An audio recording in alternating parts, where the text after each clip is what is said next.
Veins తో బాధపడుతున్నారా? భారతదేశంలోనే బెస్ట్ ట్రీట్మెంట్ అందించే ఏకైక హాస్పిటల్ ఏవిస్. నమస్తే గురుగారు. శ్రీమాత్రే నమః.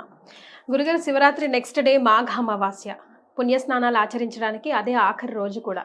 మరి ఆ రోజున మేము తప్పకుండా చేయవలసిన పనులు, అస్సలు చేయకూడని పనులు, ముఖ్యంగా అమావాస్య కూడా ఉంది కాబట్టి ఏమైనా ఉంటే ఒకసారి గుర్తు చేయండి గురుగారు. తప్పకుండా, చాలా మంచి ప్రశ్న అండి.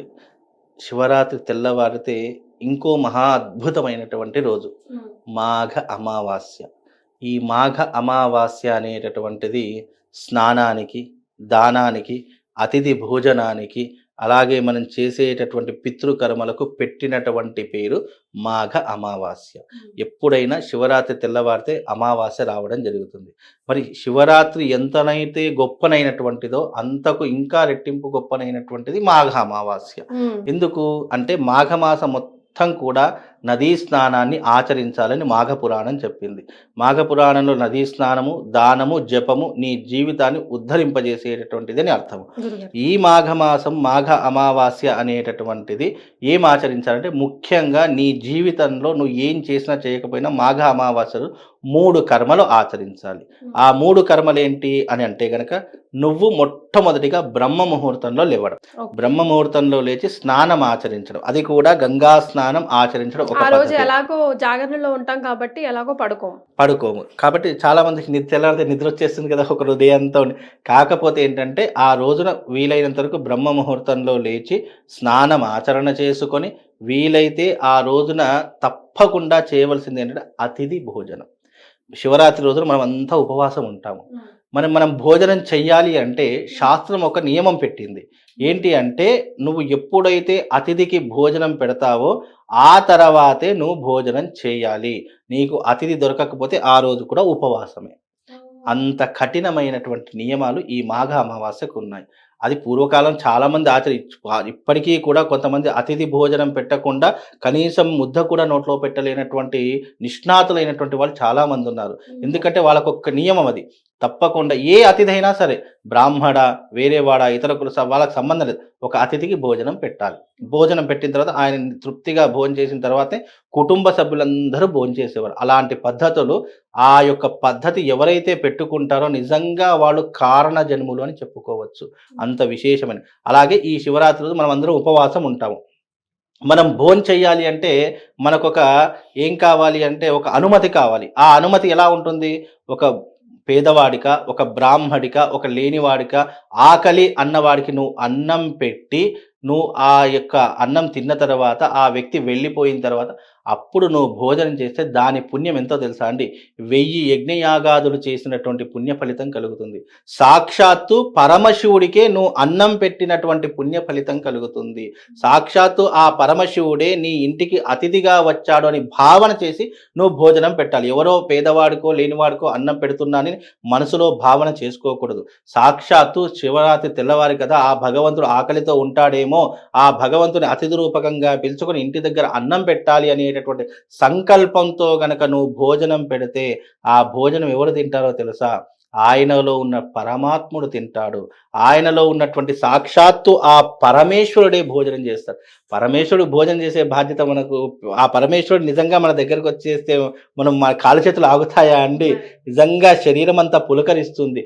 ఆనందంతో అసలు ఏం చేస్తున్నాము కూడా అర్థం కాదు. అంత విశేషంగా ఆనందంగా అతిథి భోజనం పెట్టడం ఒక పద్ధతి. గంగా స్నానం అయింది, అతిథి భోజనం అయింది. అతిథి భోజనం తర్వాత చేయవలసినటువంటి క్రతువు ఏంటంటే, నీ పితృదేవతలకు తర్పణాలు ఆచరణ చేసుకోవాలి. అమావాస్య అంటేనే పితృదేవతలు తర్పణం చేసేటటువంటి విధి. నీ పితృదేవతలకు, అందులోనూ శివరాత్రి తెల్లవారి వచ్చే అమావాస్య పితృదేవతలకు చాలా ప్రీతికరమైనటువంటిది. నీ పితృదేవతలకు తప్పకుండా శ్రాద్ధ విధి లేదా తర్పణము, తిల తర్పణం వదలాలి. అలా వదిలిన తర్వాత నువ్వు మొట్టమొదటిగా తినేటటువంటి భోజనం ఏదైతే ఉంటుందో అందులో ఒక ముద్ద తీసుకొని ఒక గిన్నెలో కానీ, ఒక రావి ఆకులో కానీ, ఏదో ఒక అరటి డొప్పలో కానీ దేంట్లోనే పెట్టి ఆ మొదటి ముద్ద తప్పకుండా నీ ఇంటి బయట ప్రహారీ కూడా ఉంటుంది, దాని మీద పెట్టిన తర్వాతనే నువ్వు భోజనం చెయ్యాలి. ఇది 3వ పద్ధతి. ఈ రకమైనటువంటి పద్ధతులు ఎవరైతే ఆచరిస్తారో మాఘ అమావాస్య నిరంతర స్నానం చేయనటువంటి వారు ఉంటారు కదా, ఈ ఒక్కరోజు స్నానం చేస్తే మాఘ అమావాస్య మొత్తం నిరంతర స్నానం చేసినటువంటి పుణ్య ఫలితం ఈ ఒక్కరోజు కలుగుతుంది. నువ్వు ఒక పేదవాడికి అన్నం పెడతావు కదా, అతిథికి అన్నం పెడతావు కదా, ఆ తెల్లవారి పెట్టేటటువంటి అతిథి భోజనం ఎవరికి చెందుతుందో తెలుసా? సాక్షాత్తు కైలాసంలో ఉన్నటువంటి ఆ శివుడికే చెందుతుంది. ఆయన తిన్నట్టుగా కాదు, ఆత్మరూపకంగా ఆ కైలాసంలో ఉన్న శివుడికి చెందుతుంది. మూడవది ఏంటి? నీ పితృదేవతలు నీ నుంచి కోరుకునేటటువంటిది ఒక ముద్ద. ఆ ముద్ద నువ్వు పెట్టావని అనుకో, ఆ పితృదేవతలు ఆ యొక్క భోజనాన్ని స్వీకరించి వాళ్ళు విముక్తి పొంది కైలాసంలో సాన్నిధ్యం పొందుతారు. ఈ 3 పనులు ఎవరైతే ఆచరిస్తాడో ఈ మాఘ అమావాస్య పుణ్యమంతా అతనికి కలుగుతుంది. 4వ పద్ధతి ఒకటి ఉంది, ఇప్పటివరకు ఎక్కడ ఏ మీడియా ఛానల్ ఎవరు కూడా చెప్పలేదు. అది ఏంటి అంటే, ఈ అమావాస్య రోజున అందరూ మా ఇంటికి మామిడి తోరణాలు పెడతారు. కానీ ఈ అమావాస్య రోజున రావి తోరణాలు పెట్టాలి అని శాస్త్రము. రావి తోరణాలు ఎవరైతే, రావి చెట్టు ఆకులు ఉంటాయి కదా, చక్కగా వాటన్నిటిని కడిగేసి రావి చెట్టుకి పసుపు ముద్ద చేసేసి దానికి చక్కగా పసుపు పెట్టేసేసి మధ్యలో కుంకుమ పెట్టేసి దాన్ని తోరణంగా ఎవరైతే కడతారో అమావాస్య రోజున, అమావాస్య నెగిటివ్ తొలగిపోవడానికి కదా, ఆ నెగిటివ్ ఎనర్జీ తొలగిపోవడానికి ఇంటి గుమ్మానికి ఈ మామిడి తోరణాలకు బదులుగా రావి తోరణాలు కట్టండి. చక్కగా రావి తోరణాలు కడితే ఇంట్లో పాజిటివ్ ఎనర్జీ పెరిగిపోతుంది. ఇంట్లో అల్లర్లున్నా, ఇబ్బందులున్నా, ఆరోగ్య సమస్యలున్నా, ఆర్థిక సమస్యలున్నా వాటన్నిటిని కూడా తొలగించేటటువంటిది ఈ రావి ఆకుల తోరణము. నిజంగా రావి వృక్షం ఉన్నటువంటి తోరణం ఏదైతే ఉంటుందో ఆ తోరణం ఏ గుమ్మానికైతే కడతామో ఆ ఇంట్లో నుంచి దారిద్ర దేవత వెళ్ళిపోతుందట, ఆ ఇంట్లో నెగిటివ్ ఎనర్జీ వెళ్ళిపోతుందట.